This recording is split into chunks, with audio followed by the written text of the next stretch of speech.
Hey guys, I had a quick question about problems like number 5 and 6 on your homework, where you were dealing with trig and it was also in a fraction. So let's look at 5 and 6 on your limits involving infinity part 2. What you'll see is you're dealing with two types of limits here. You're dealing with one as x approaches infinity. So that's talking about end behavior there. So what's the graph doing way out there? And then this one right here, if I plug a 0 in, let's see, if I cosine of 0 is 1, and then I plug in a 0 there, so we get 1 over 0. So remember that a number over 0, we're talking about a vertical asymptote at 0. So this one's talking about end behavior, what's happening out there, and then this one is talking about a vertical asymptote. So you know, as you approach an asymptote, the graph is either going to go up or it's going to go down. So we're looking for either a positive infinity or a negative infinity answer. Okay, so let's work through this one real quick. Now,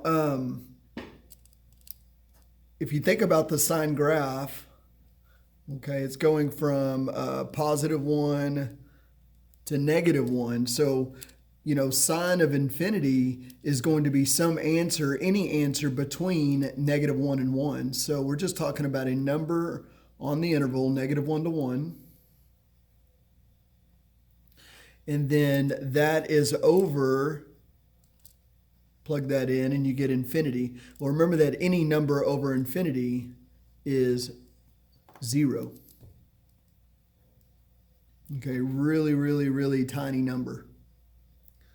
And then on this one here, on the top, we could just plug in 0 and get that 1 that we were talking about. But we cannot plug 0 in here because that's where the vertical asymptote is. So if you look at a number line, we're going to use a number as we approach 0 from the right. So we're going to use a number right there. So something like 0.0001. So instead of 5 times 0, we're going to say 5 times a number really, really close to 0.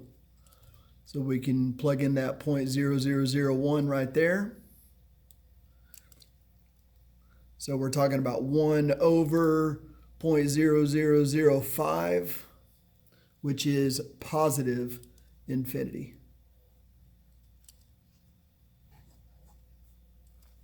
Okay, again, two different types of limits. One talking about end behavior, the other one talking about the behavior around an asymptote. So hopefully that helps a little bit, and let me know if you have any other questions. Thanks.